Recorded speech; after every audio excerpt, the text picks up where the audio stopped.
Hey, sir, how are you? See you. Come on, Kurt.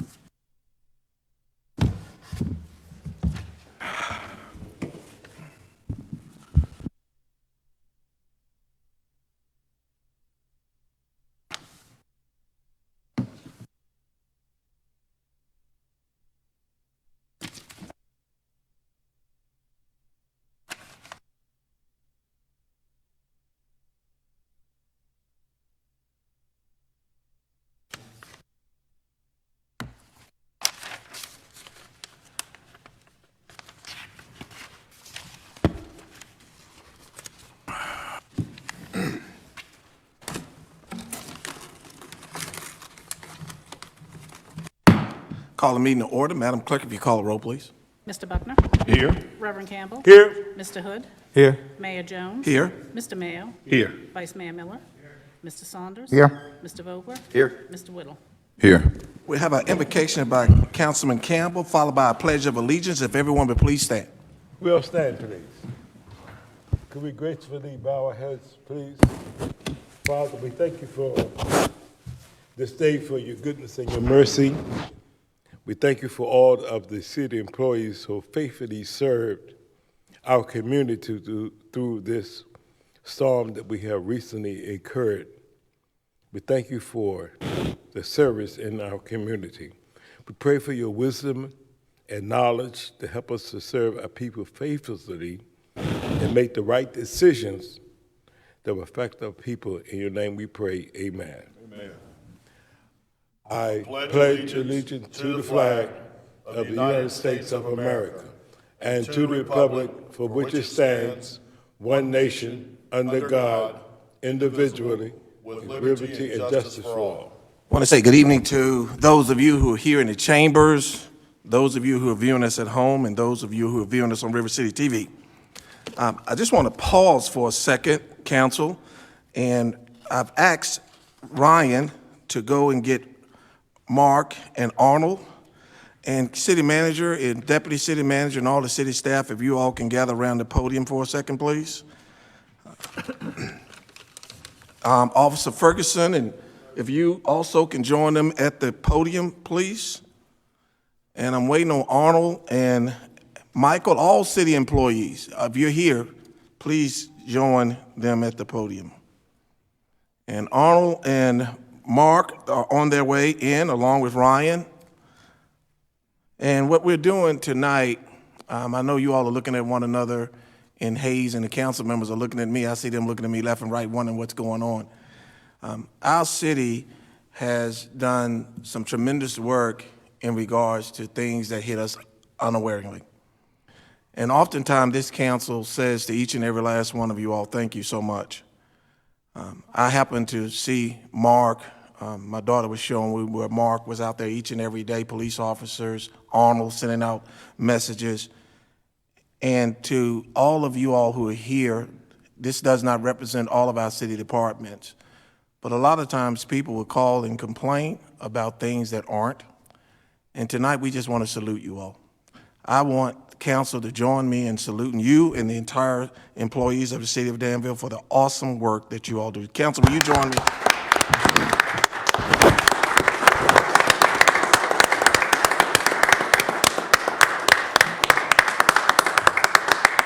Some of that ice out there, the last meeting that we had, city manager and city council discussed better ways in dealing with utility outages. And we put a plan in place, and next thing I noticed that there were persons who were joining us from other utilities department, and I watched the messages very carefully. We had 5 outages, and they were jumped on immediately. Then to have Mark out there riding up and down the streets, risking his own safety. He has a family, and I'm sure his family's concerned about him. Arnold is out there pushing information, updates around the clock. Our fire department, our police department, our public works is still out there now. Our attorneys, our finance department, to each and every one of the employees of the city of Danville, is January 18, 2022. I hope what I'm saying today and what council is presenting to you all will show you just how much we appreciate all the work that you all do. slips, trips, and falls. It's ice out there. It's hard to put a blade on ice, and it's just been treacherous. I'm going to yield to council, and I'm sure council, as well as I, want to salute you, and I'll start with Councilman Buckner. Start with you. Yeah, thank you. You got me before I was going to do it myself this evening, but thank you for the opportunity. Our city staff is hands down the best in the world, and I'll say that to anybody that asks. Arnold Hendricks makes all of us on social media look like rock stars, man. I have to just let a little secret out. We don't type all the stuff that we put on social media about storms. We copy and paste what Arnold puts out there. So if it wasn't for Arnold, we wouldn't have all these great updates that we constantly pump out on social media. I think between us, the ones that are on social media, I think we've pretty much got everybody in Danville on there. It's several thousand on each of ours, so it's really helpful what Arnold does. And Mark, thank you so much. You know, I knew what roads to stay away from and which roads I wanted to go play on when I saw your driving around that you were doing, and I appreciate that. To the police department, thank you guys so much for, you know, that's a job that never, ever, ever stops, and we all appreciate you guys for it. The fire department, saw those guys out several times this weekend, even in my own neighborhood. The city never stops running. Rain, sleet, snow, or hail, they will be there. So just like the Postal Service, thank you guys so much for all you do. Ken, thank you for your amazing leadership and providing the resources needed to keep everybody safe in our city. Thank you so much. Councilman Campbell. Well, Buckner stole most of my thunder. You got to say. But I have to say, personally, I had experienced extreme measure in that. In my profession, I run a radio station, and I had to be in it, in the ice, and to see how the city was efficiently had the main roads cleared. I mean, I take my hats off to, I just honor you all. Even in the prayer tonight, I want to pray and just thank everybody for the work of efficiency. Danville's on the pause, Mr. Mayor. Yes. We're a top service. Yes. And I mean, we had ice, you know, and then within a few hours, I'm able to get on the main road and move forward. You know what I'm saying? That's right. That's top notch. That's right. So I just want to commend. Besides Buckner, you know, forget him for a second, you know. He's old. But I do commend everything that you all did, and especially it was for the safety of our community and to continue to move our city forward. And I just want to thank you, Mr. Mayor. Councilman Mayo. Piggybacking off these two, it's hard, but I tell you, they do a good job in reference to what we all mean. But I want to also say thank you. From the time it came down, I live on North Main, and I can see so much excitement coming through North Main all the time. But I saw our city workers right on it when the time it was falling. And they were working throughout the day, evening, into the night, and then the next morning you still heard them. So kudos to the staff, kudos to the police department. Teamwork is always the thing that makes everything happen. When you work together, look what happens. We can defeat anything. Congratulations. Councilman Vogel. So much has already been said, and I agree with all of it. And Mark is so good that he's already left in the middle of us thanking him. And I didn't back even- in there. He's operating the camera right now. Hey, Mark. And I didn't even tell him to leave yet. I know. He's so good we couldn't even finish thanking him before he's right back doing his job. So, but Mark is awesome, and you know, each and every one of you, and as those said too, those who are not here in front of us, but of course the police, the fire, the utility workers, my gosh, just the wonderful work that they do, braving the elements, and public works, and on down the line, the emergency operators, everybody. And Ken, it all starts with you at the top, and you know, your leadership. So thank you. And as Councilman Buckner said, you know, to Arnold, the council members who are on social media, you know, I think I got 5,000 people connected to my page, and my posts that get the most engagement are those storm updates and road updates and stuff. Well, they come from Arnold. So I appreciate folks who thank us for sharing it, but here's what happens. So Arnold sends these updates to everybody on council, and I think me and James and those, all we're doing is taking the update that we get, and then we share it with the public. And so, and folks appreciate that, and it's helpful. But, and I think we feel, important that we have that platform to, when we know something, we want other folks to know it too. But that doesn't happen without Arnold putting all that together. All we're doing is sharing the great work that Arnold does. So, Arnold, thank you, and thank each and every one of you. Thank you. Councilman Saunders. Thank you, Mr. Mayor. We're looking at representatives of 1,100 of the best employees in the world. We really appreciate all the support you give our emergency workers and everyone. So I would just simply say thank you for what you do every single day.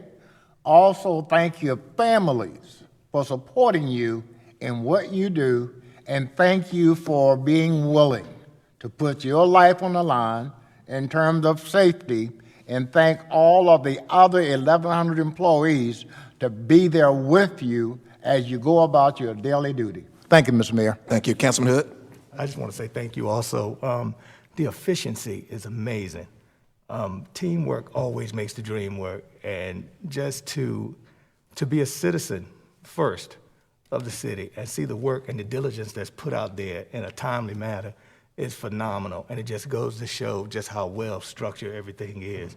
And we, as the citizens, council and all, we can't thank you enough for everything that you do. Appreciate you. Vice Mayor. Yeah, the last meeting, the city manager alluded to the fact we had some rookies in Public Works that had not cleaned streets before. Well, I can tell you, you would have not have known it from the performance they put on this week. I mean, they became veterans real quick, and they did a superb job. The utilities department had preemptively brought in utilities people from the outside. We have a reciprocal sharing agreement with other cities and towns, and they were here. So nobody was without power for very long this time.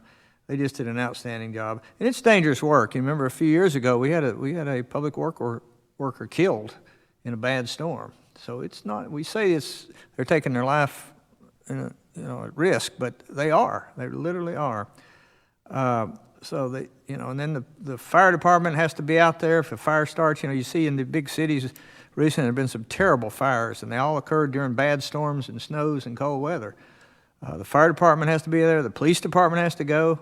They don't have any choice. They have to go out in these storms. So I just thankful that we have such great workers who are willing to get out there and risk themselves. And thank you. Councilman Whittle. Sure, thanks from top to bottom. I use a snow plow on some of my property, and I watch everybody come through, and they never let up, and they are courteous as they can be when they're coming down the road, because I've just watched them in action. Our police, fire, and rescue, and everybody from the top down. Thank you so much.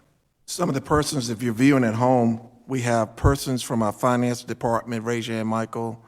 We have persons from our planning division, persons from Public Works, Police Department, City Attorney, City Clerk, Deputy City Attorney, and City Manager. And this is not all. And I just wanted, before we started the meeting off, this is our second meeting in 2022, that ice was something that was not expected. And to see the staff out there, and you've heard all council members, but didn't want the meeting to get started, City Manager, without telling you and your excellent team, thank you. Let's give them another hand, please.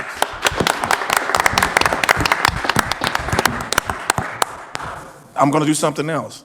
It's coming to budget time, City Manager, I let you yield to you. If there's anything you want to share with council, share it now. I really appreciate the kind words and as a representative of the many employees of the city of Danville, we very much appreciate the support of council. And I think somebody mentioned something about providing the resources in order for us to be able to respond to the storm. Really, the providing of the resources starts with city council. When we do go through the budget process and we make a plan for the next year and what we anticipate happening. And our crews certainly couldn't do the job that they're able to do without the proper training, without the proper equipment, and without the proper, without good employees, good supervisors supervising that activity and making sure they do it in a safe manner. And a lot of that really does start, when I say at the top, it's the council, it's the mayor, it's the vice mayor, all of you, making sure that we have those resources available to us. So that helps me do my job easier, and it helps our folks do their job easier. And I'm very happy to have a group of very strong employees who have been able to put together plans and processes in place so that when we have an event like a storm like this, that we know what we're supposed to do. Many employees submit information to Arnold on a regular basis so that Arnold can provide that information to the public. And after experiencing these things a few times, they get better and better at it each time. And so I'm very appreciative of our group, our employees, and of course of City Council for providing the resource. Thank you. Two more employees walked in. Corey is here. Corey, stand, let us, and Ryan was out there. Ryan, let us stand and give you a hand too. Thank you. The communications from visitors, anyone who desires to speak on any item that's not on the agenda, you may come forward at this time. Anyone who desires to speak on any item that's not on the agenda, you may come forward at this time. Under the consent agenda, I open the public hearing. Council, I open the public hearing. Anyone who would like to speak on these agenda items may come forward at this time. I open the public hearing. Anyone who wants to speak on these consent agenda items may come forward at this time. I close the public hearing. Councilman Campbell. Yes, Mr. Mayor, I'd like for the consent agenda B, C, and D, if there are no interruptions, they be approved as presented. Second by Councilman Saunders. Discussion of the motion. Discussion of the motion. Madam Clerk, persons were telling me they can't hear you in your microphone, so when you call a roll, could you speak into your microphone, please? Sure. Mr. Buckner? Aye. Reverend Campbell? Aye. Mr. Hood? Aye. Mayor Jones? Aye. Mr. Mayo? Aye. Vice Mayor Miller? Aye. Mr. Saunders? Aye. Mr. Vogler? Aye. Mr. Whittle? Aye. Under new business, Michael, review of our general funds, our financial funds for December 31st. Hopefully we're going to hear some, what's the word, Councilman Vogler? What's the word we're going to hear tonight? He's smiling, Mr. Mayor. It's the good news. He's smiling. I won't disappoint, I hope. In your packet tonight, you have the general fund results through the end of December. This does mark half of our fiscal year complete, 50% complete. Just some highlights to share with you tonight, in addition to the written report. Total revenues through the end of December were $54.7 million. That's about 47% of budget. Now, you may say we're 50% through the year. Why isn't our revenue at 50%? We do have some significant items that are not realized at this point in the year. One example is business licenses. That's a major revenue stream, and that usually comes in March. Most companies pay their business licenses in March. So we have a few items like that that are not received yet that keep us below the 50% mark at this time. But our level of revenue is very good at this point, and it is ahead of where we were last year. State revenues often also lag about a month in receipt because they're a reimbursement basis. Also, obviously, if we're not spending the money, say like in the Department of Social Services, if we're not spending budget, then we're not going to receive that reimbursement as well. So that's a couple of reasons why we don't quite make the 50% mark at December. If we look at some individual items like our general property tax, our real estate collections, now that we've gotten through that cycle of billing, bills were due in December, our current real estate received was 52.5% of budget, so we did make that 50% mark in real estate, and those collections were up about $438,000 over last year.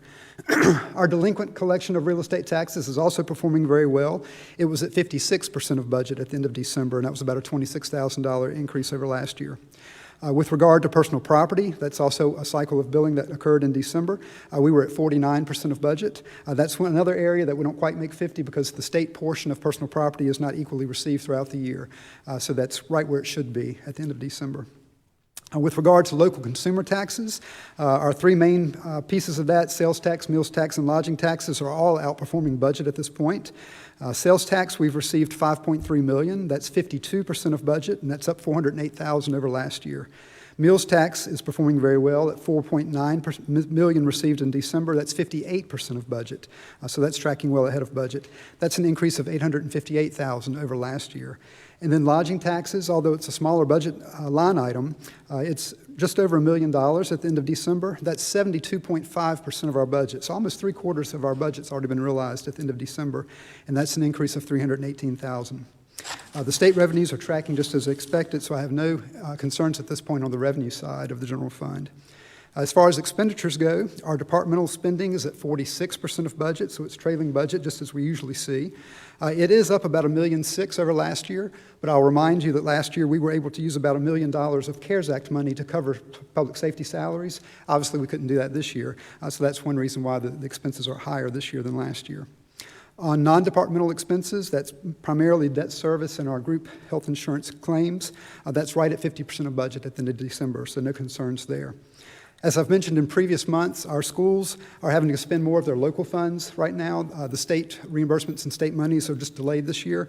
I talked with the finance director of the school system a few weeks ago, and they are expecting a lot of the state money to come in during the month of January. In fact, we've already gotten some this month. According to your report, the schools were already at 77% of their budget, and that has already fallen back to 73% with the incoming state revenues. And so that should continue as we get to the end of the year. And of course, the school funding will not exceed the budgeted level at the end of the year. So I have no other concerns. Everything looks to be performing very well, and if you have any questions, I'll be glad to address those. Thank you, Michael. Councilman Campbell, then Councilman Yes, Vogel. what is the reserve amount that we have now? Where are we? We closed fiscal 21 with $33.8 million in reserve. Now, did we increase that from 20, we had one time 20%. I know what, Mr. Mayor, there was one time I increased it to 30%. We approved that, or are we behind that, or what? We have not formally requested an increase in the policy. Our policy is still 20% of What budgeted impact would it revenues. have upon the bond rate if we increase it? The higher our policy is, the more positive score we'll get in that part of the bond rating. So I mean, I can't say that it would make a difference right now at this point in history, but it would certainly play to our favor. Well, with the casino coming, other fundings, and we see increase of businesses coming, is it wise not to go with 20% to 30%, maybe 25%? I would agree with that, sir, yes. Okay. I would like for us to consider at some point, Mr. Mayor, that we not go forward 30%, maybe have 25 million in reserve, and maybe that can be discussed at some point. Great. Our city manager, you heard that request. And probably right before budget time, during the budget session, if you want to comment on that? We could certainly bring forward at the right time Great. Some recommendations for changes to our financial policies. So the public understand, we're talking about the quote-unquote rainy day fund. It's at 33.8. What was it last year, as Councilman Campbell? I got to piggyback. What was it last year? We ended fiscal 20 at 33.2. It went up 600,000 at the end of fiscal 21 to 33.8. So it's increasing. Yes, it did increase, and our minimum required is 23 million per policy. So the minimum required is 23. We're at 33.8. Yes, sir. So my question is, should we look at realistically of increasing our bond rating for a lower rating, that if we go just a little bit higher, I mean, that's something we should study and look at. Well, you make a great point. That's what the city manager said at the appropriate time. You make a good point. At the appropriate time, he'll bring it forth to us. And so, sounds good. Thank you, Mr. Mayor. Councilman Vogel, thank you. Yeah, quickly to follow up on that. So we're consistently keeping it over 25%, it sounds like, and a lot of times over 30, or right around 30. Right around 30, yes. Okay, yeah, I'm with you on that, Councilman Campbell. And I just wanted to sum it up. You know, I like to do this, but so we're doing better this year so far than last year in meals tax revenue, lodging tax revenue, sales tax revenue. Am I forgetting one? Well, those are the main three local consumer taxes. They're all performing outside of budget. So we're checking every box. That's right. Thank you. Plus, we're not using CARES Act this year. We're hitting all the buttons without CARES money. That's true. Very good. Anyone else? Councilman Whittle. And then back to the school budget, for the 33 million, you wanted to discuss that or bring us up to speed on that? As you know, typically we budget about 23 million in support of schools. And last year was no different, or this current year was no different. What happens, we also have debt service related to schools. That's another portion of the funding that's budgeted for schools. That was 3 million in the current year. Also, at the end of any fiscal year, the school has already expended money or has issued purchase orders for supplies and services. They have not been paid for yet, but they've been committed. So that part of last year's budget gets pulled over into this year, and that was an additional 3 million. And their true carryover of unspent, uncommitted funds last year was 4 million. So if you add all that up, that's how you get from the 23 million to the 33 million. It's debt service, money that they had already committed but not paid out yet from the last budget, and then the carryover from the last budget. Okay, I'm okay with that. The part that I'm concerned with is we're $4 million over what we usually let them carry over, correct? In years ago, we would limit them to $1 million. It has been $2 million. Last year, they had $4 million of unexpended, primarily due to COVID and the pandemic, not being able to, or not having to incur the expenses, support services that they would have within person instruction. So we do not have a formal policy in place of how much they can carry over from one year to another. They had a formal policy when I asked them for the first $1 million back when I came in, and they said no, that they didn't have to give it back to us. It was in the budget ordinance. It was adopted years ago, and it stayed within the budget ordinance how much they could carry over. And that's adopted each year by City Council.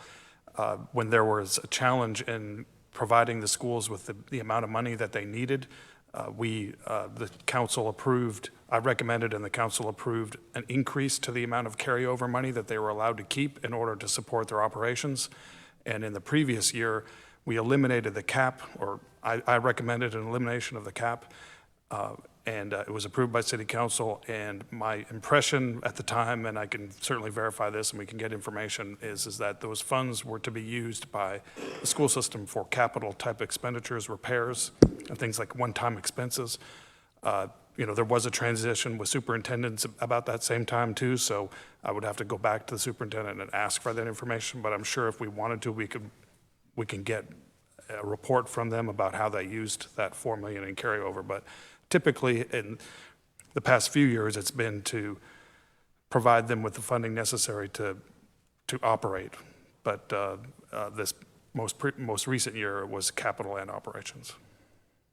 I thought we had $3 million that we were already taking care of them this year on some capital expenditures, correct?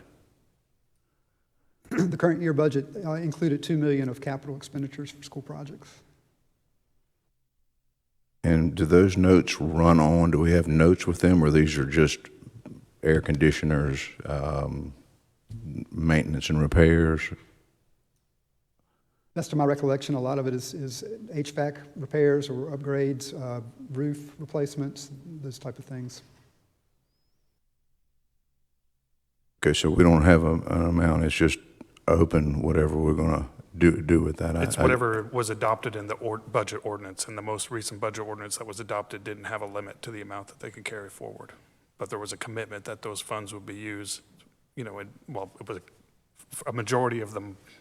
The $1 million was probably used for operations, but anything over that was probably used for capital. But I can get a report for that. Okay, thank you. My question, if I can piggyback off before I go to Councilman Saunders, with the 1% sales tax bond referendum and everything that's been passed for the schools, something that I'm not going to put it out there now, but something that we may want to discuss is it necessary? Is it necessary, since they got the 1% sales tax, they got the bond referendum, since that's all passed? We don't have to discuss it now, but that's something to just think about, because Councilman Whittle make a good point.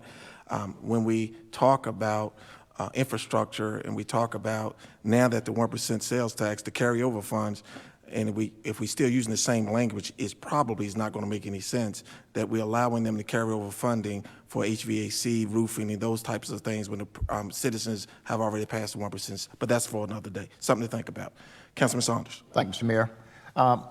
Funding and stimulus. First of all, Michael, you and your staff do a great job. We appreciate all that you do. What impact does the stimulus money have on fund balance? And what can we expect in the future when stimulus is no more? I'm sure to some degree, stimulus money has done exactly what the name implies. It has stimulated the economy. People spending more perhaps would drive up sales tax, meals tax, certainly. So we're hoping that once that money is not as readily available, that we will not see any type of negative or noticeable impact. But I'm sure that's had some impact. Thank you, Mr. Mayor. Councilman Miller. Yeah, regimes change, new superintendent, half the school board is different from what it was 2 or 3 years ago. I think it behooves us to make it clear each time with each budget what we intend. Before we met from these for capital improvements, but the memory is short, and they may not realize that. So it'd be good for you to communicate with the superintendent and the school board. That's what we mean, and if we mean it again next year, that we mean it again. because they're liable to think, well, we'll just use it for whatever we want to, and that's not what we've meant it for. Thank you. Councilman Saunders wants to piggyback, then Councilman Vogel. Councilman Saunders, you want to piggyback? Thank you, Mr. Mayor, and to the Vice Mayor. Mr. Mayor, could you, we think about at some point a joint meeting It's about with time. council and the school board? I know we've had some personnel changes, and from everything that I'm hearing is very, very positive. I don't recall a joint meeting last year for the budget session, and looking at the 1% that was passed and looking at all the plans that's being proposed, looking at new administration, looking at our financial picture being very good, and looking at our future needs. I would like to ask Mr. Mayor that you think about council and the school board having a joint meeting whenever you decide to do it, if you decide to do it. Thank you, sir. City Manager, you put that in your notes? Thank you, sir. Councilman Vogler. Yeah, I agree with the last several points have been made. And I think when you look at those carryover funds, certainly at the time that it was done made sense. But now with the passing of the sales tax referendum, it would seem to me if you're having both, that's kind of a double dip. So, I think we need to clean that up and get that straight moving forward. I want to go back real quick just to make sure that I'm on the same page and refresh my memory on this. The $2 million in capital improvements with the school system that was referenced a few minutes ago, I think Councilman Whittle, is that including the funds that council approved and allocated for the track and field facility at GW that's being done? So that was in addition to that. And so, and what ended up being the total amount for the track and field?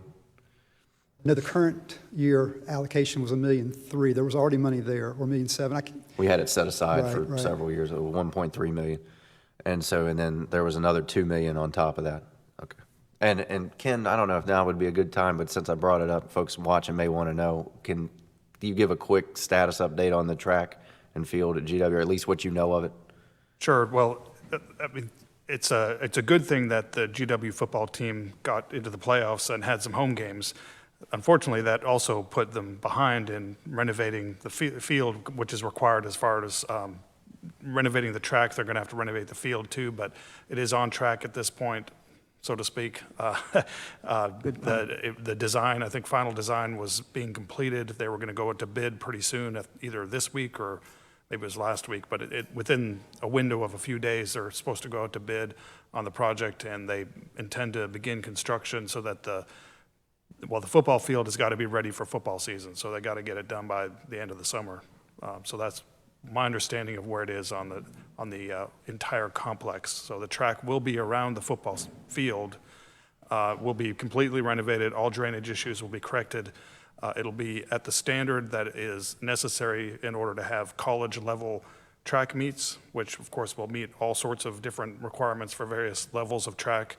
The stadium itself will be able to hold several people to be able to watch those track meets as well. And so they'll be ready to have full-fledged track meets at home for the upcoming season after the next school year begins. And this is a track and field facility Averett will be utilizing. I know they made an announcement recently that they're also going to have a program now. So George Washington and Galileo and Averett will all utilize this. And I bring this up because I know it's been talked about for many years, and I just wanted to circle back around and let folks know there will be a new track and field facility coming in the fall, and it was funded by the city council. I think that's important. Thank you.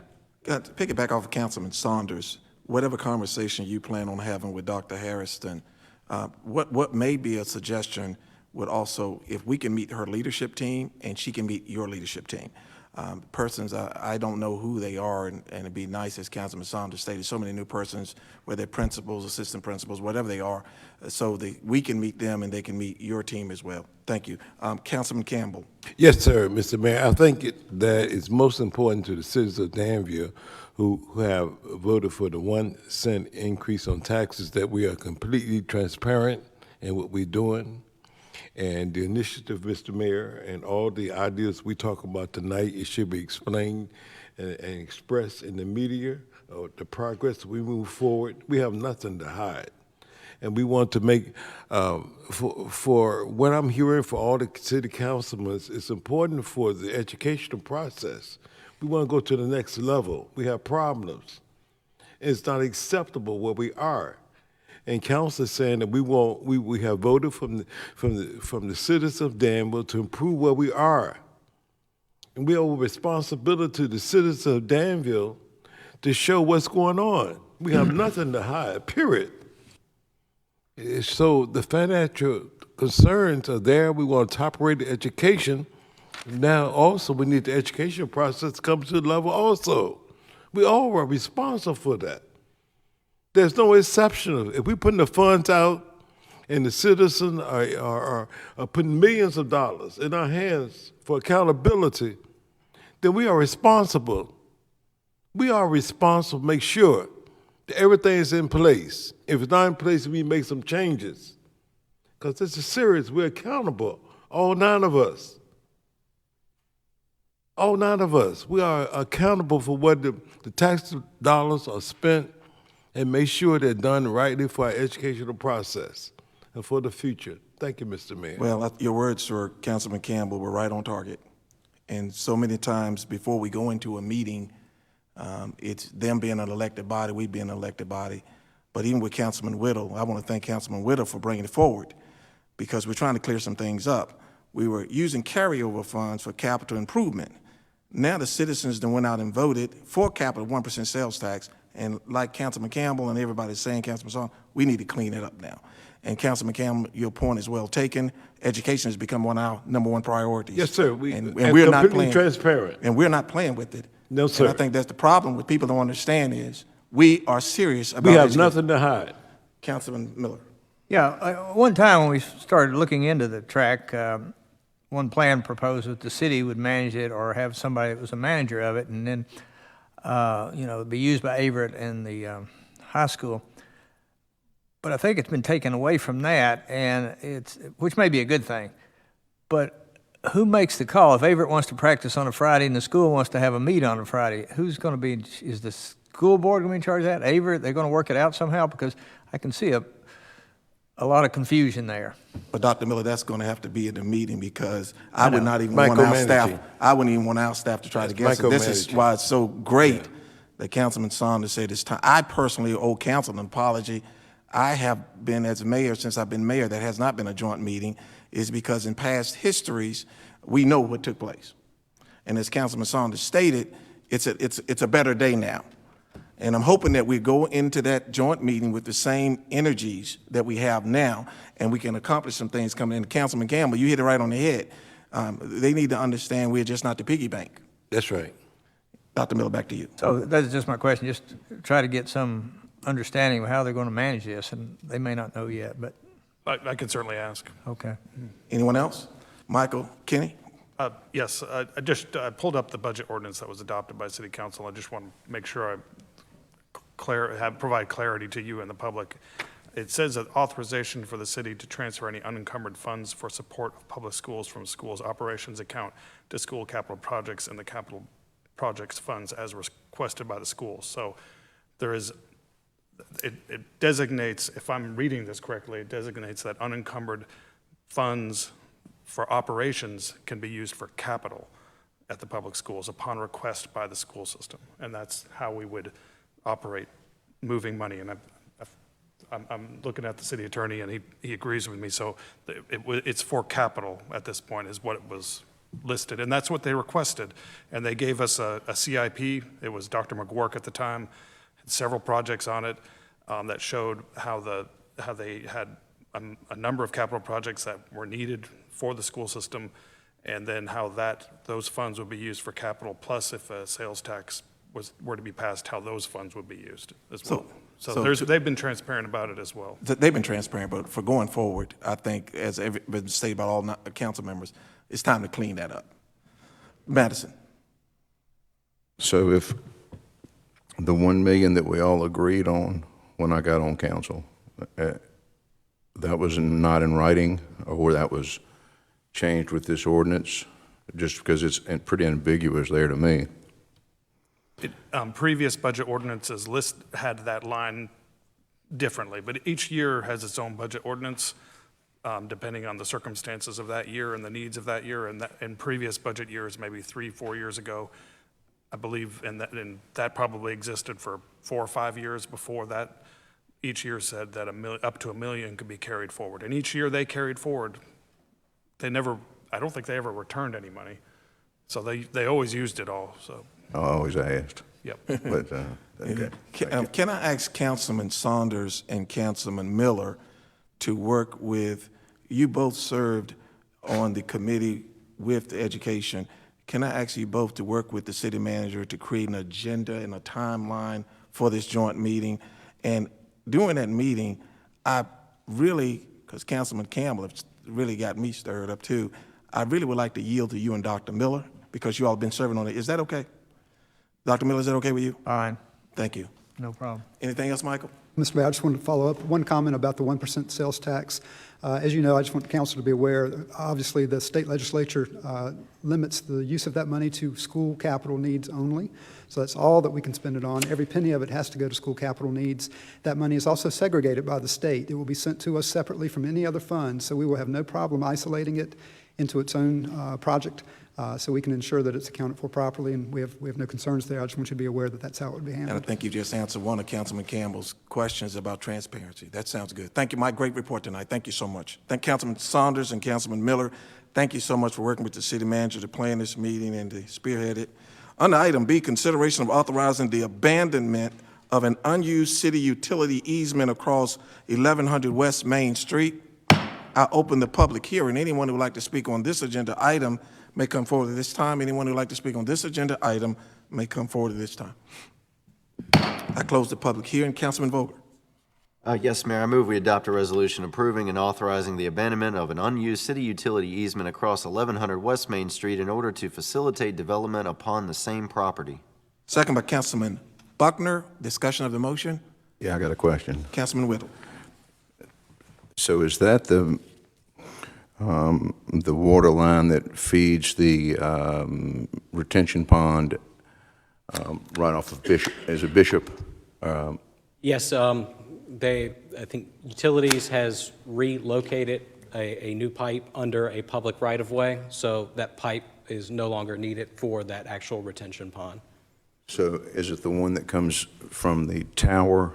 Does it unload there and fill that pond? Because we weren't using it for the longest time, and then we had plume problems and different things, and I don't know, I think maybe it's a 500,000 gallon tank, and we wanted to make sure we kept that, and we did call that out of any of the projects that are going on with Caesars. Yeah, I think my understanding, I don't know if it's that specific one. I do know Jason has indicated that it's not being used anymore, and it's not necessary for the filling and emptying of the retention pond. As far as, I think when Caesars obtained the property, we got the old, the big tank to set up a raw water reserve. I think we retained the easement at that time. And my understanding is since that time, we've actually relocated a water line under an adjacent public road. And Yeah, because surprisingly, that was only a couple of days worth of reservoir for us, and of course, we do have the big tower sitting up at the top. I just want to make sure we had that kept close to us. Prior to the IDA selling, if this is the same one, prior to the IDA selling the property to Caesars, an easement was recorded on the property in anticipation of needing it to fill up the reservoir. Since then, we've come up with a better way to fill the reservoir, so the easement is no longer needed. That's Is that my simply by understanding. finding another pipe, or we're not back pumping that up? I know we do have pumps still sitting there in that red house that are mothballed. I've been down there. We're not going to pump that back up. We're going to hopefully have I think it'd be expensive. Sometimes, as far as using the reservoir to feed the water plant for treatment of water, we actually believe that it self-fills. There might be a spring under it, so it sort of on its own fills up. Now, if it's too slow, if it's not replenishing itself quickly enough after we use it, we might need to pump some up. But really, we'd manage that through the process of looking at weather patterns, et cetera, to make sure that we had a good reservoir of water available to us to treat in order to meet that demand if necessary, if for whatever reason water coming down the river is problematic. And sometimes it is. If there's high turbidity, it's better to use reservoir water to treat because it's easier to treat. But thankfully, the city's utility system and the water system has a lot of elevated storage and ground storage of finished water. So we have multiple days of supply of water available to our citizens based on what our current needs are.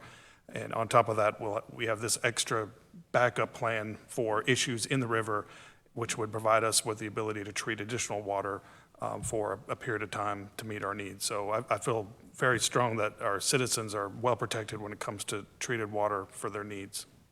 Thank you. I was just really surprised that when you look how big it is, that was only a couple days' water to do the things that we needed to do, and you don't miss it till you need it. So just making sure that. The great thing about having a run-of-the-river water intake for a water plant is that there's always water coming by, right, for most part. I mean, there would have to be some pretty major problems for the Dan River to run dry. I don't think it's happened in a long time. That's my question. Thank you. Thank you. Thank you, Ryan. Madam Clerk, call the roll, please. Yes, I have a I'm question. sorry, Councilman Campbell. I'm Yes, sorry. if I can address the city manager on a question, please. In reference to the water supply, there's a fee that was additional from Dan Rivers closing down in reference to waste water, if I'm not mistaken. So if Caesar come in and they're using more water, would that reduce the fees that the citizen would apply? Would there be a carryover? Each year, it really depends on what our utilization is.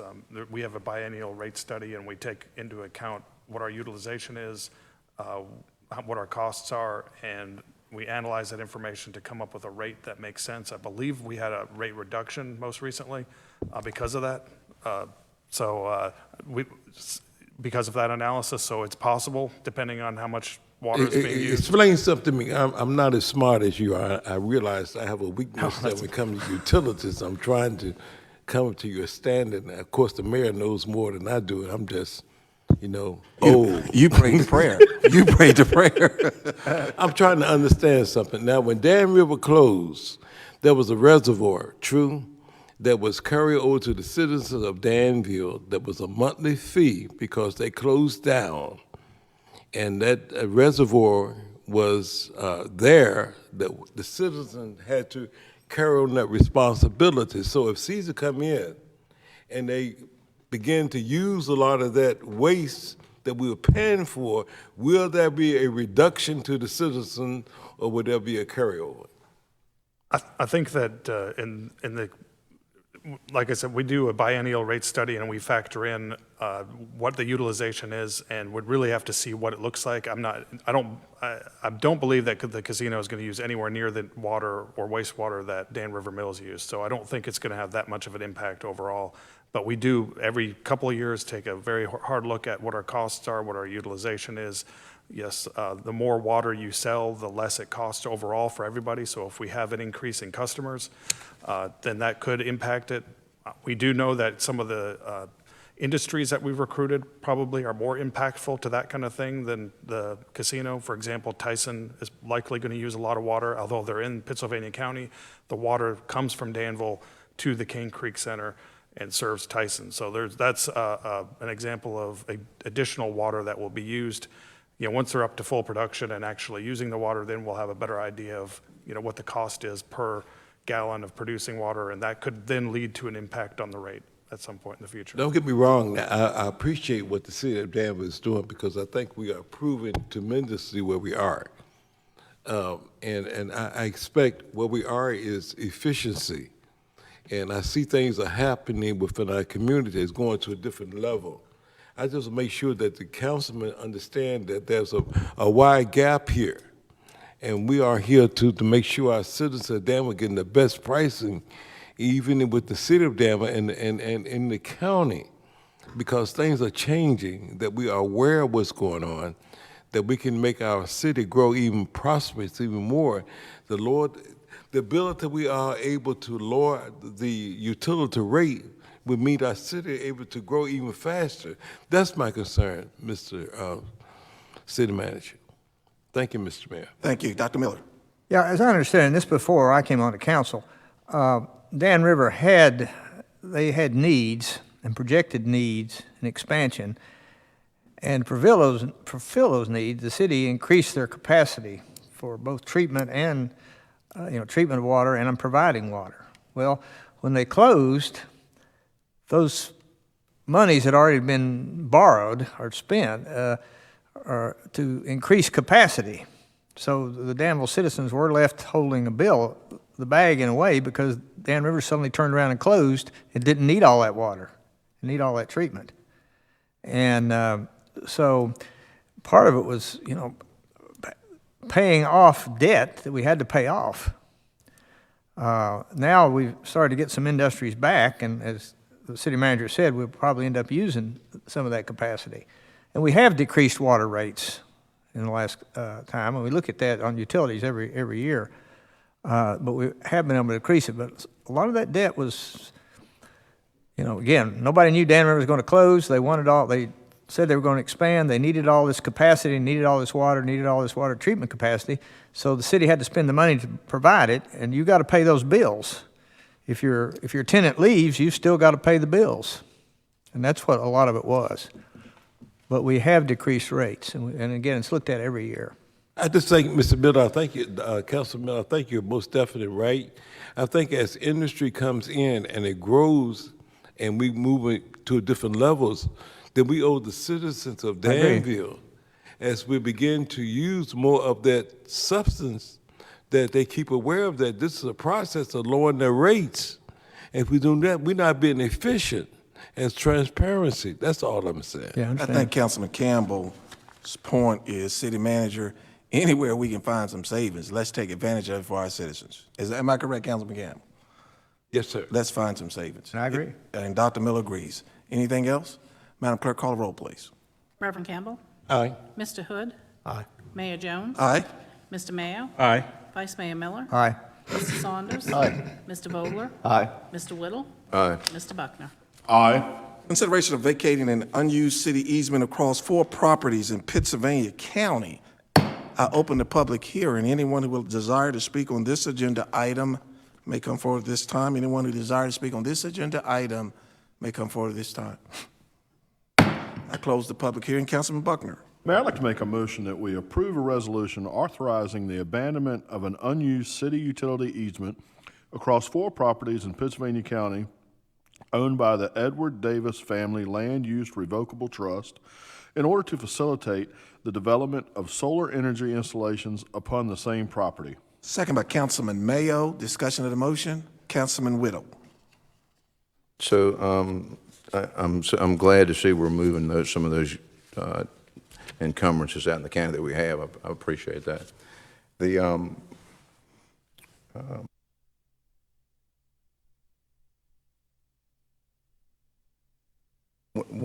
y'all put drafts or drawings in here when y'all send these to council? Because I'd like to be able to pull those up when we do them, and maybe I'm missing that just to see where they are. When new exhibits are created, we do. I think I neglected to do this on this just because we're releasing something that already exists, and we're not recording a new plat. But going forward, if you would like kind of mock-ups of what's going forward, I'm just happy to provide. something besides a parcel. I can still find that, but it'll just give me a crossroad or a cross-reference. Maybe that'd help me, or if it's too much of a hassle, I'll just no call and problem at ask you. But thank you. Thank you. That's all. Anything else? No, Madam Clerk, call the roll, please. Mr. Hood. Aye. Mayor Jones. Aye. Mr. Mayo. Aye. Vice Mayor Miller. Aye. Mr. Saunders. Aye. Mr. Vogler. Aye. Mr. Whittle. Aye. Mr. Buckner. Aye. Reverend Campbell. Aye. Consideration of vacating of an unused utility easement in Pittsylvania County. I open the public hearing. Anyone who desires to speak on this agenda item may come forward this time. Anyone who desires to speak on this agenda item may come forward this time. I close the public hearing. Councilman Buckner. Mayor, I'd like to make a motion that we approve a resolution authorizing the abandonment of an unused city utility easement across one of Pittsylvania County owned properties by Brenda Shelton and Pamela S. Adams in order to facilitate the development of a solar energy installation upon the same address. Second by Councilman Whittle. Discussion of the motion. Madam Clerk, if you would call a roll, please. Mayor Jones. Aye. Mr. Mayo. Aye. Vice Mayor Miller. Aye. Mr. Saunders. Aye. Mr. Vogler. Aye. Mr. Whittle. Aye. Mr. Buckner. Aye. Reverend Campbell. Aye. Mr. Hood. Aye. Consideration of vacating of one unused utility easement in Pittsylvania County. I open the public hearing. Anyone who would like to speak on this agenda item may come forward at this time. Anyone who would like to speak on this agenda item may come forward at this time. I close the public hearing. Councilman Campbell. Yes, Mr. Mayor, I'd like to move for a resolution authorizing abandonment of unused city utility easement assessed one property in Pennsylvania County owned by Rocky W. Rhines and Amy B. Rhines, order to facilitate the development of a solar energy installation upon the same property. Second by Councilman Mayo. Discussion of the motion. Madam Clerk, call a roll, please. Mr. Mayo. Aye. Vice Mayor Miller. Aye. Mr. Saunders. Aye. Mr. Vogler. Aye. Mr. Whittle. Aye. Mr. Buckner. Aye. Reverend Campbell. Aye. Mr. Hood. Aye. Mayor Jones. Aye. Considerations of vacating two city-owned easements in Pittsylvania County. I open the public hearing. Anyone who desires to speak on this agenda item may come forward at this time. Anyone who desires to speak on this agenda item may come forward at this time. I close the public hearing. Councilman Buckner. Mayor, I'd like to make a motion that we approve a resolution approving and authorizing the abandonment of two unused city power line easements across Pittsylvania County parcel ID number 2347-37-4337 in order to facilitate development upon the same property. Second by Councilman Whittle. Discussion of the motion. Question. Councilman Whittle.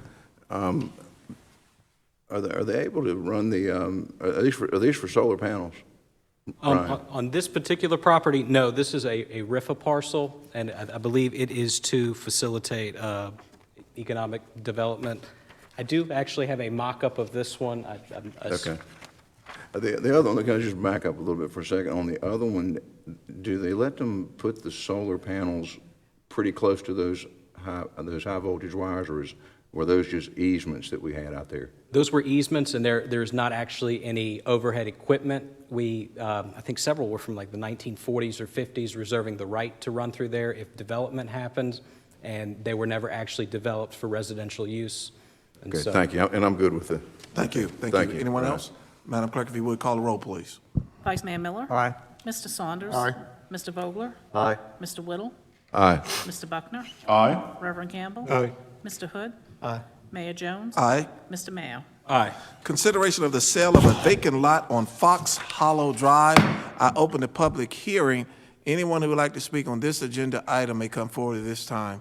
Anyone who would like to speak on this agenda item may come forward at this time. I close the public hearing. Councilman Buckner. Mayor, I'd like to make a motion that we approve a resolution of the City of Danville City Council, Virginia, I'm sorry, let me start that over again, I'm sorry.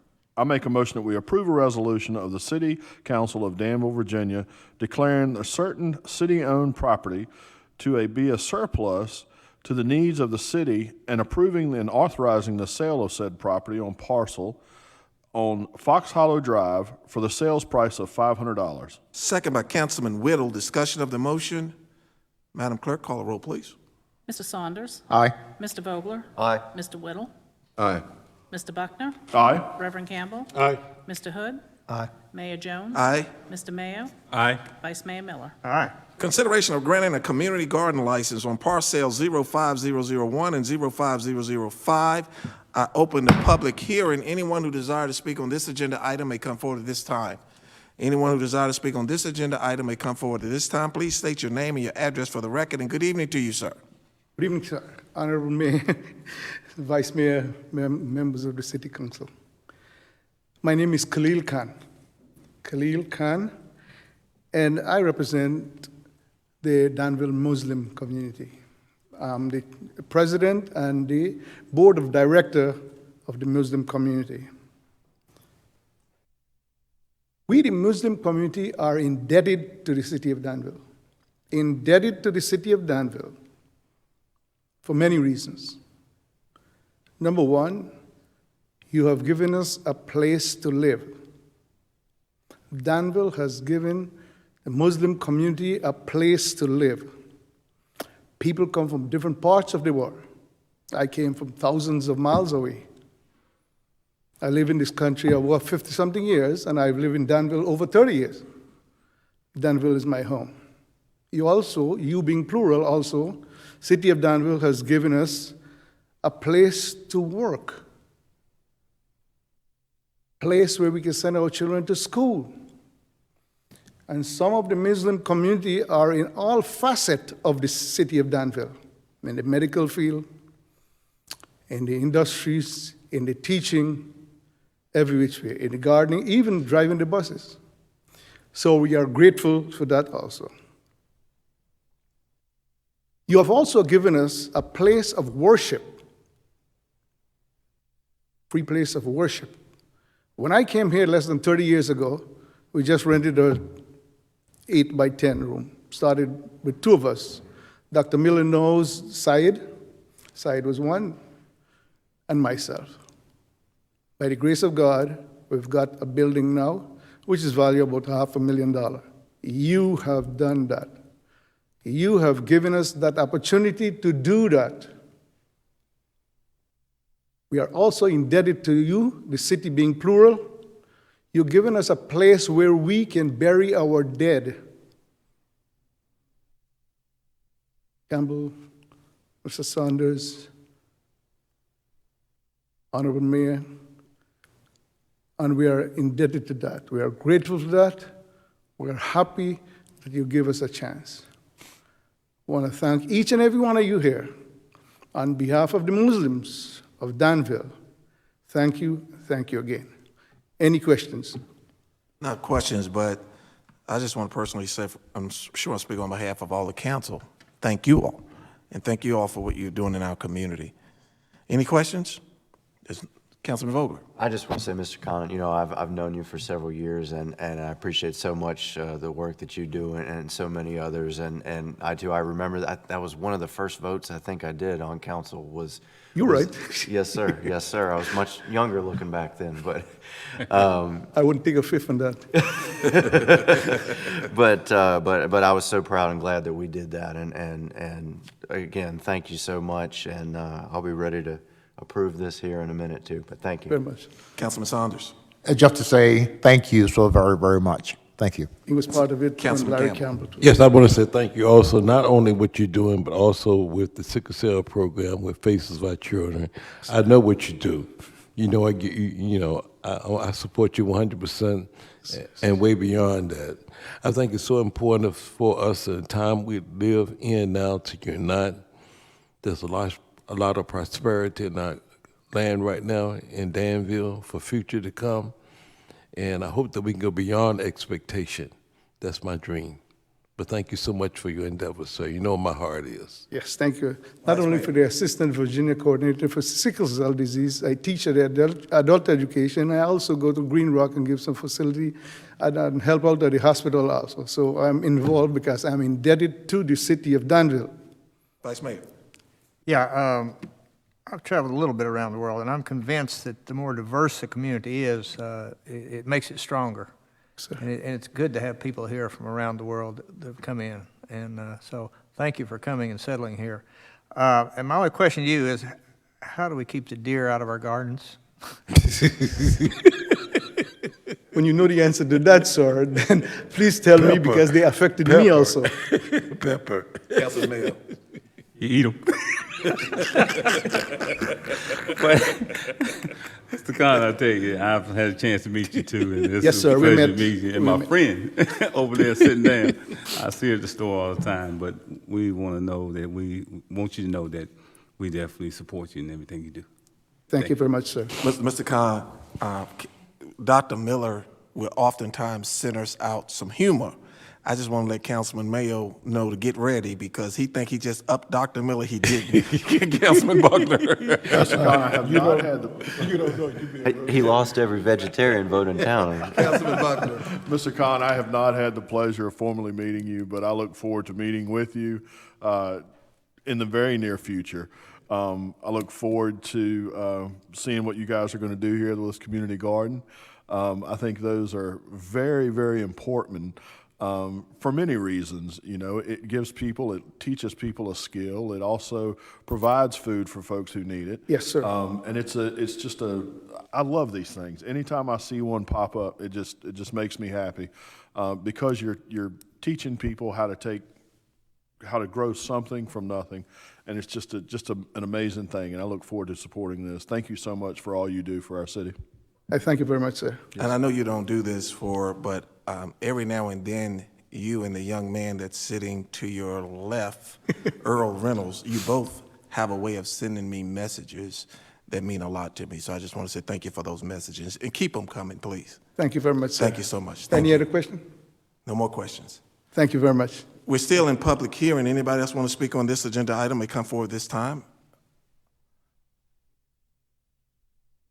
I close the public hearing. Councilman Vogler. Yes, Mayor, I move we adopt a resolution authorizing a license for community gardening near Locust Lane. Second by Dr. Vice Mayor. Discussion of the motion. Madam Clerk, call a roll, please. Mr. Vogler? Aye. Mr. Whittle? Aye. Mr. Buckner? Aye. Reverend Campbell? Aye. Mr. Hood? Aye. Mayor Jones? Aye. Mr. Mayo? Aye. Vice Mayor Miller? Aye. Mr. Saunders? Aye. Consideration of accepting parcels 20600, 20617, 22262 on Stokes Street. Council, what's your pleasure? Councilman Buckner. Mayor, I'd like to make a motion that we approve a resolution approving and authorizing the acceptance of real property identified as parcels 20600, 20617, and 22262 Stokes Street for streetscaping. Second by Councilman Mayo. Discussion of the motion. Madam Clerk, if you will, call a roll, please. Mr. Whittle? Aye. Mr. Buckner? Aye. Reverend Campbell? Aye. Mr. Hood? Aye. Mayor Jones? Aye. Mr. Mayo? Aye. Vice Mayor Miller? Aye. Mr. Saunders? Aye. Mr. Vogler? Aye. Consideration of the submission of the Comprehensive Economic Development Strategy Priority Projects. Council, what's your pleasure? Councilman Buckner. Mayor, I'd like to make a motion that we approve a resolution approving the submission of the Comprehensive Economic Development Strategy Priority Projects and maintaining Danville status as a redevelopment area under the Economic Development Administration's program. Second by Councilman Whittle. Discussion of the motion. Madam Clerk, call the roll, please. Mr. Buckner? Aye. Reverend Campbell? Aye. Mr. Hood? Aye. Mayor Jones? Aye. Mr. Mayo? Aye. Vice Mayor Miller? Aye. Mr. Saunders? Aye. Mr. Vogler? Aye. Mr. Whittle? Aye. Communications, City Manager. Thank you, Mr. Mayor. I have nothing this evening, other than to clarify a point I made earlier with regard to the water and wastewater rates. There was some adjustments to those rates, but one went up and one went down to balance it out in the previous biennial study. I just wanted to clarify that information from earlier. Please, thank you, and please tell your staff, keep up the great work. Deputy City Manager. Thank you, sir. City Attorney. Nothing this evening, Mr. Mayor. Thank you, sir. City Clerk. Nothing, sir. If you will, call a roll, please. Yes, sir. Reverend Campbell? Yes, Mr. Mayor, I want to speak out on briefly on about Section J, when it says redevelopment areas under the Economic Development Administration Program. There's some areas in our community that is very disturbing to me, and I hope that we are able to move forward. I have a meeting with the city manager and the deputy city manager with Pastor Bridgeforth from Almagrove. He's been speaking out for 30 to 40 years about certain issues in our community, and this is one area I hope that maybe we can strategize in honor of where he is. It's very personal, and I know sometimes we take personal beyond business, but on this particular situation, it's been a constant, and I don't know if this fits into that, but I hope that this is something that we can maintain. And the history beyond that is beyond my understanding. And the researching and find out more information. I hope the council would agree along with me that with possibility there have been some studies already presented that hopefully and eventually come before council in a work session, that we honor Almagrove, that where it should be, there's certain things that need to be taken care of, Mr. Mayor. Thank you. Also, just to let you know, city manager, deputy city manager, they have a scheduled meeting planned, and they'll tell you more about that at a later. We met last week. We did meet on certain things. Great. But I just want to make it where we're moving forward. What is stated is just touching to me. I hope that we continue forward on this, that we can discuss it to extended state. Most definitely. Because it's a major part of our community that needs to be highlighted. Most Thank definitely. you, Mr. Mayor. Thank you, Madam Clerk. Mr. Hood? The only thing tonight is just to say appreciate you, Mr. Khan, for your positive influence throughout our communities. Thank you. Thank you. Mr. Mayo? Nothing tonight. Vice Mayor Miller? Yeah, I had a question of the city manager, and I asked him beforehand, just an explanation to the public. You know, we saw the governor came about a month ago and announced $150 million for mega parks across the country, or across the state. And then there was an announcement about a week ago about $1.3 million to go for the mega park. We'd understood that Danville might be in line for more than that out of that $150 million. But I asked the city manager about that, and I just wanted him to say what he told me. I'm glad Corey's still here because she'll correct me if I say something incorrect. But the recent announcement of, I think it was 1.3 million for grading lots 1 and 2 at the Berry Hill mega site were from a different grant application and a different funding source than the 150 million that the governor announced a few weeks ago here in Danville for mega site development. So my understanding is that at any point in the future, if the city of Danville, if it's approved in the budget, and the $150 million has to be approved by the General Assembly, so that actually that funding isn't even available yet. But if it goes through the General Assembly and is passed, then the city and Pittsylvania County could apply for that $150 million. And if I said anything incorrect, then Corey can come up and help And it was me. confusing because they were placed, you know, in sequence announcements 2 or 3 weeks apart, and it sounded like that was part of that 150 million. Well, it really wasn't. It was a different fund entirely. So we're still up for getting not all that money, but at least hopefully a good amount for the mega park. That's correct. And as it just shows that the city and Pittsylvania County are constantly looking for funds from other sources to help us develop our mega sites so that we can recruit businesses. And one more thing about the track. You know, the other thing, when the city, when the council approved those funds, you know, one of the reasons we did it was not just to improve for our citizens, but also to attract things like AAU meets. And if you remember, Mr. Vogler, we talked about that. And we don't want to lose sight of that because these, you know, non-college or non-school meets would attract a large number of people to come into town. And you know, if we had amateur athletic union meets and things like this to the city and improve the economic outlook. And that's one reason we approved that money. So we'd like, you know, we did give them quite a chunk of money, so we'd like some input. And if you can convey that on to them, and I'm sure Chairman Saunders and I will too, that we ought to have some input on scheduling there because we originally got that, we gave that money for that purpose, for those. And finally, well, Omicron may be getting a little better in some of the big cities in the north, but it's not getting any better here. Our capacity of our hospital has reached bursting, and we've got a lot of medical personnel out. We're barely able to keep up with the patients. Wait times are hours on end. So we're getting through, and we hope the peak of the tsunami is peaked and the wave will be coming down. But it's still, you need to be careful. You need to get your vaccine. I had a patient this weekend who had COVID just around Christmas time, and then he got pneumonia, then he got the flu, and then he had a heart attack, all from COVID. So COVID is now causing heart attacks. Just like the old influenza for years, we would see that a certain percentage of people would get the flu, pneumonia, and have a heart attack, and some died. COVID's doing that in much greater frequency. So please get your vaccine, and please be careful. Thank you. Thank you. Mr. Saunders? Thank you. We're coming off the weekend celebration for the life and work of Dr. Martin Luther King, and of course the weather really canceled a lot of planned events. But at the same time, we know all the work that Dr. King did for this country, and not just the country, but the world. April the 4th, 1968, that's when he was assassinated. I was in Germany, Mr. Mayor, training for the Vietnam War, and that was a hard day to work, even in Germany, with the loss of Dr. King. Last Saturday, the Southern Leadership Conference, SCLC, did have a banquet, and a lot of us were there, and Councilman Campbell and others. It was a real good event. So the life and work of this man who was killed at age 39, who had so much to offer and gave our country, graduating high school in 15 and college, 19, PhD, age 26, a minister, could have made all kinds of money, but he devoted his life to making the world better for everyone.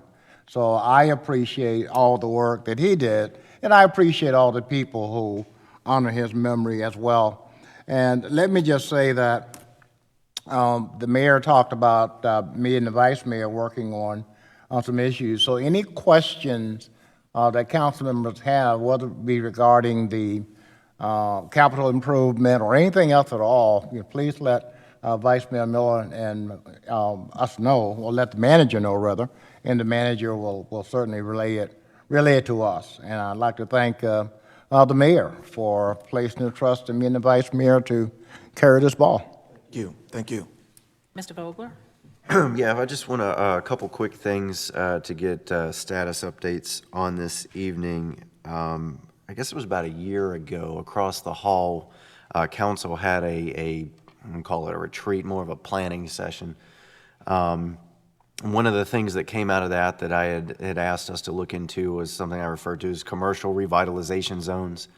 Essentially, I think we all know how successful the River District has been, and we're all very proud of it. I'm very proud of it, as we should be. And I think now we see that development working its way up the old West End, and now obviously heading towards Schoolfield with what's happening there. But there are a lot of sections in our city that over the years have been left behind and have a number of vacant properties. And so in an effort to kind of revitalize these areas, much in the way we did downtown, I asked if that was something that we could look into. And I know that, Ken, we had staff kind of do some research on that. Where are we at on that? When will that be coming to council to discuss some options? Sorry.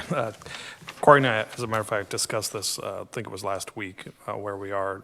Again, fortunately, our Economic Development Office has been extremely busy with getting ready for prospects that have come into town, and they're just recently now staffed up to full staff. So it is back on it's been on a little bit on the back burner. It's back on the front burner, but I anticipate some information coming forward to council in the near future on that. But it's the main excuse has been that it's been very busy in economic development responding to requests for information from the state. We have had an unbelievable amount of prospect activity that has taken up the time of staff. Really, we're talking more than just a regular 40-hour work week to get that stuff together. So it's been a challenge to get that information pulled together and presented in a form that City Council deserves to see it.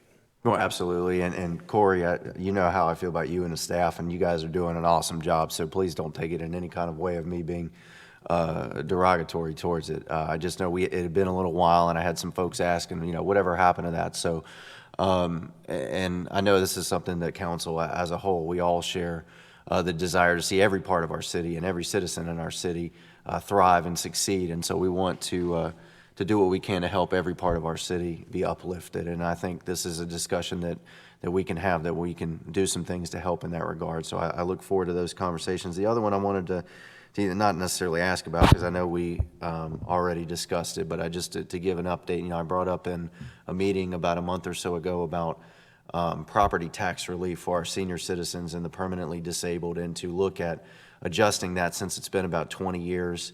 And I don't think I'm speaking out of turn. I know, Ken, when we talked about it, this will be coming up during the budget session for council to look at and make a decision on. And I just want to say briefly that I know this is a city council that cares about all of our citizens, and this is a city council that certainly wants to do all we can to help our senior citizens and the permanently disabled.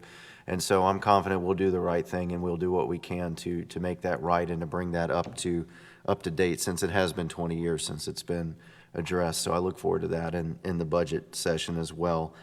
Lastly, just real quick on an uplifting personal note, I want to give a shout out to my wife, Blair. She, a lot of you on council probably know, she's spent many years as a nurse, the last several years down at Annie Penn Hospital in Reedsville. But recently, she was named the director of the emergency department down there. So I'm very proud of her. This is a big step in her career, and she's worked really hard for it. And so I just wanted to give her a shout out and say I love you, Blair. Thank you. Thank you. Mr. Whittle? Yeah, I think we spoke about some these properties on Stoke Street, and I'm going to say in the last couple of years there were about 120 properties that were together that were in question whether they were going to go off to a nonprofit or not, and we decided not to. And I think I was supposed to work with Councilman Buckner, and we were going to decide in a committee where those properties were going to be allocated with staff and everybody to, and I didn't know where we were with that process.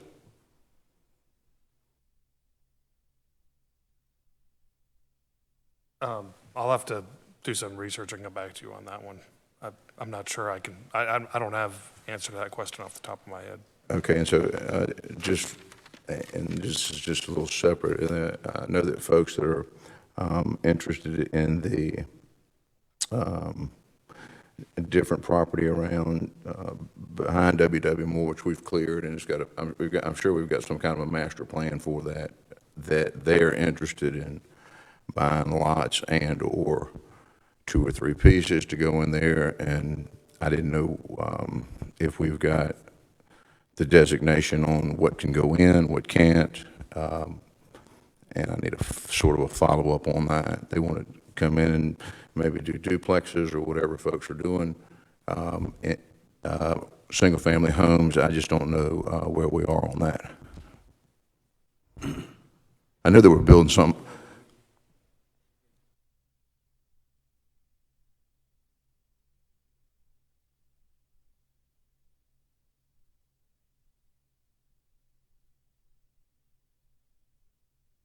Yes, sir.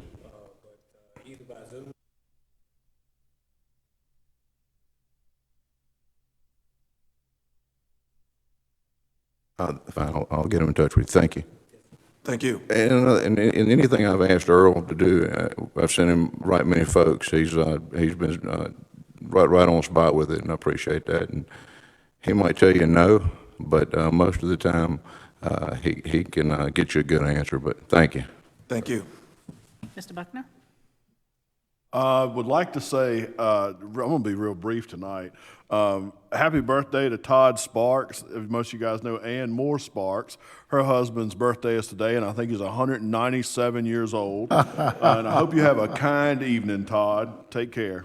That's all for tonight. Thank you. Mayor Jones? Todd, I ditto some of what Buckner said, but I know you're in good hands with Ann, and happy birthday to you. And to Lee's bride, Blair, congratulations. Only 2 things. Keisha Averett was newly appointed to the school board. Keisha, we look forward to meeting with you, and I'm sure you'll do a great job. And if you have any questions, contact Councilman Saunders and Dr. Miller. And lastly, I saw this past weekend the inauguration of our new governor, Glenn Youngkin, and one of the things that impressed me, Councilman Saunders, you hit it on the head when you talked about Dr. Martin Luther King and the King holiday. Dr. King, in several speeches, talked about of all of us working together. And one of the things that impressed me about the inauguration was when Governor Youngkin brought all of the former governors together, and they put aside all of the political stuff, they put all the partisan stuff, and to see all of those governors and their wives standing together for one common cause, and that is the state of Virginia. That was huge. On that note, we are adjourned. How much time you need?